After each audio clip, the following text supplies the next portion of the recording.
Giants. Danny Dimes is going into his basically make it or break it year, and the Giants, it's second year head, like head coach and like all this stuff. They really needed to nail this draft to really, start to, be relevant again. How they do? I think that they hit this out of the park with this draft. If you take a look at round one, we're gonna give you some. I'm gonna give you some insight on draft. What's the word I'm looking for here? Draft, like not scheming, but draft. I guess you could say draft IQ.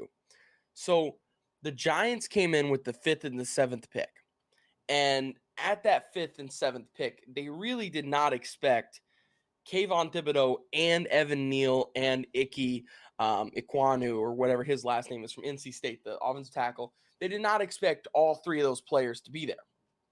So with that being said, at the fifth overall pick, you would think that you take one of the tackles there because they're better overall prospects and you need an offensive tackle desperately. But the Giants did something that really surprised me. They made a huge move, and it was a major IQ play. So what they did is they drafted Kayvon Thibodeau with the fifth overall pick. And the reason why they did that is because if they take Evan Neal or Icky, either one, whoever it would have been at that fifth overall pick, somebody is going to trade up to 6 and take Kayvon Thibodeau. He's not there at 7. He's not there at 7. That's not happening because the Panthers on draft day and even the day before draft day had expressed multiple times, hey, we're willing to trade down from 6. We do not like that 6th pick, and we want to move back. Now, while they did end up taking somebody at that 6th overall pick, that's because both of the two incredible offensive tackles in this draft fell to them, and they got to pick of their choosings for either one. They ended up not trading back, and they also didn't trade back because Kayvon Thibodeau wasn't on the board anymore. Nobody was going to trade to get Kayvon Thibodeau, or he went on the board, so they couldn't have picked him. So no matter what, at the 6th overall pick, if Thibodeau is still there, he's gone. You don't get him at 7. So they took him with 5. And the reason why they did that is because they needed an offensive tackle.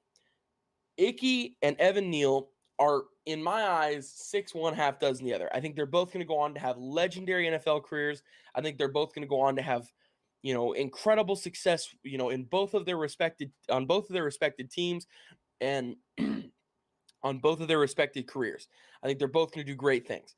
You cannot go wrong with either one. So what they did is they took Thibodeau with 5. At 6, the Panthers are obviously, since both tackles fell to them, they're going to take a tackle. But with them taking Thibodeau at 5, that guarantees that they get one of the tackles because they had the 7th overall pick. So unless if they choose to trade down, no matter what, either Evan Neal or Ike Ekwonu was going to fall to them. So this was a huge draft play by the New York Giants. They got their defensive end, and if you have watched tape on Kayvon Thibodeau, you can see it. He is a wrecking ball. He just simply destroys offensive linemen, throws them to the ground, and then grabs quarterbacks and just violates them. I mean, it just throws them to the ground even harder than they just, stuffed an offensive lineman to the ground. So I really think with the first round for the Giants, I give them an A+ for it for the first round. I think they did a incredible job with their first round. They got both of their guys that really they were not supposed to get. They've got arguably what could be the two best prospects in this draft. And now, obviously, now Aiden Hutchinson could be better. I'm just saying, Thibodeau and Evan Neal, in 10 years, we could look back and say these were the two best guys in this draft. There's really a shot that these could be the two best guys, and they got them at 5 and 7, and they got both of them. They got both of the guys they wanted and needed for their team. So, like I said, first round I got an A+ for them. After that, when you look at the second round, Wan'Dale Robinson, wide receiver out of Kentucky, short speedster, a lot like Rondale Moore out in Arizona.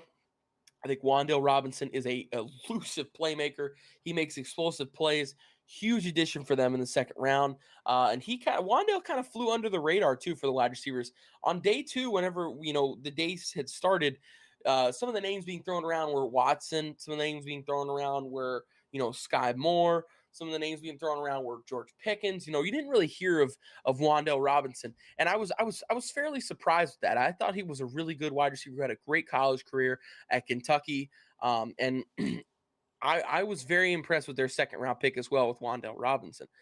Uh, After that, though, is where we get a little shaky until we get to the 5th round. So with round 3, both picks are okay. Izudu, they got some offensive line depth out of North Carolina, so that's a good addition. I did like that. But then with Cordell Flott, I just didn't feel like, I wasn't a big fan of Flott coming into the draft. And while, it's it wasn't a higher than 3rd round pick to get him, still, like I said, I wasn't a big fan of his game coming into this. So now on to the 4th round, Daniel Bellinger, tight end out of San Diego State. A guy who can actually come in and block and catch passes for you. He's got really good blocking upside. And then at the 114 spot, just 2 picks later, they've got Dean Belton, safety out of Iowa, so added some more to the defense. Now when we get to the 5th round is where it goes up again.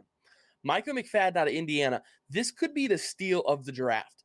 Micah McFadden was a great linebacker who had an awesome career at Indiana, and I was fairly surprised that he had fell to this point. I was surprised. I thought he was for sure a day 2 guy. I didn't think he was a day 3 guy, but he made it to day 3, and the Giants were able to capitalize on it, and they got themselves a good linebacker who could start next year, maybe even this year. It depends on how OTAs and the rest of the offseason goes. So with that being said, 5th round pick looked really good there. They had 2 more in DJ Davidson and Marcus McKeithen.